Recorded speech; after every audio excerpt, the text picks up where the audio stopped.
Sehingga ketemunya 0,4985 ya.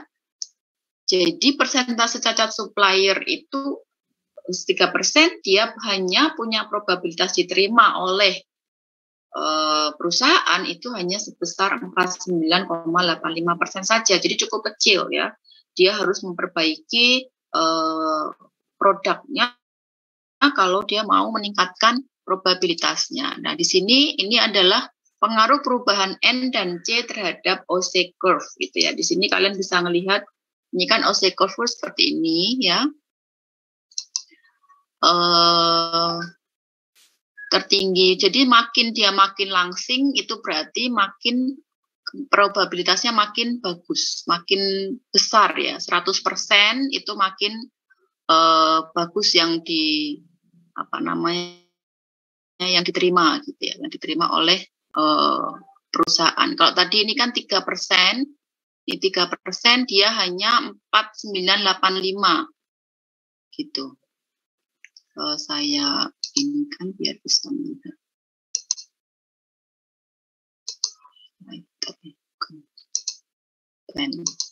Jadi di sini kan perusahaan itu suppliernya di titik ini ya, dia 3%, sehingga dia hanya probabilitas penerimaannya hanya 495. Berarti di sini 0,0123. Titiknya nggak pas ya. Oke, ini kira-kira 0,5, kira-kira di sini. 0,5 sini. Titiknya mungkin nggak pas. Ini titik di mana dia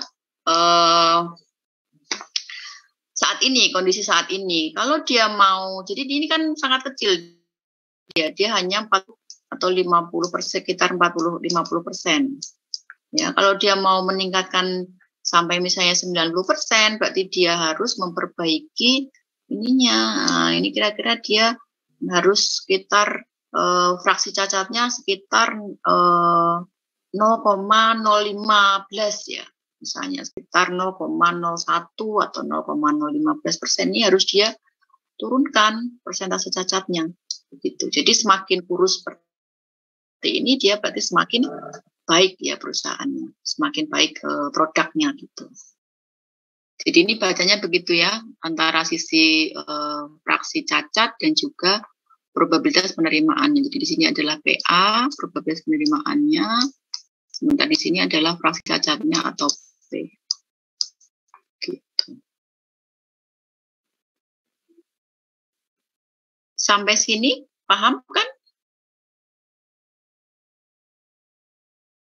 Ini untuk OC curve ya. Paham? Paham, Bu.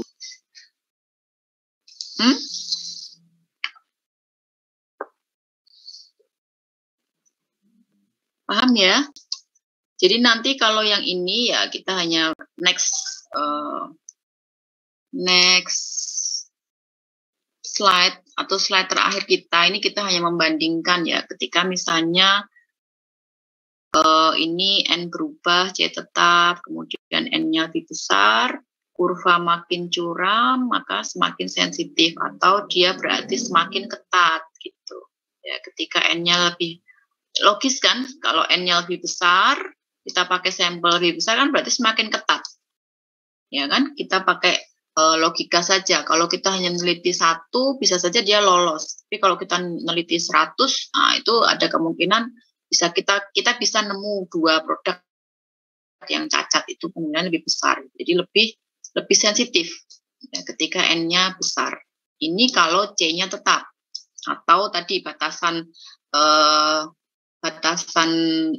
penerimaannya itu tetap. Belum paham yang kecacatan 3%. Oke. Jadi kecacatan 3% itu adalah pihak supplier ya. Oke, sebentar saya ulang lagi. Soalnya. Nah, ini soalnya. Jadi kan ada perusahaan pabrik furniture, dia pasti punya supplier. Ini pabrik ya. Pasti ada supplier yang mensuplai. Nah, sebenarnya supplier itu sudah tahu gitu, kalau dia tuh punya tingkat cacatnya tuh 3%. probabilitas tingkat cacatan dia tuh 3%. Jadi dia udah tahu secara internal, dia tahu bahwa produk dia itu tuh cacatnya sekitar 3%. Nah, kalau dia punya produk cacat itu 3%, kira-kira nih pabrik ini tuh akan menerima persentasenya berapa persen gitu. Gitu ya. Jadi ketika supplier itu tingkat cacatnya 3%, berapa persenkah pabrik itu akan menerima produknya? Dalam hal ini triplek misalnya. Kalau supplier ini sudah tahu bahwa triplek yang dia setorkan ke pabrik furniture itu punya tingkat cacat 3%. Nah, kira-kira persentase produknya itu berapa yang diterima oleh perusahaan?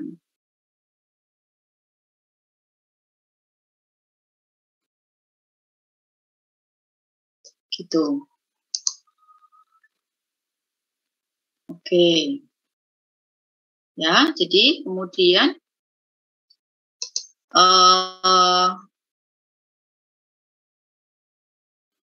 kita setelah tahu ini, permasalahannya sudah tahu ya, permasalahannya yang B, soal yang B.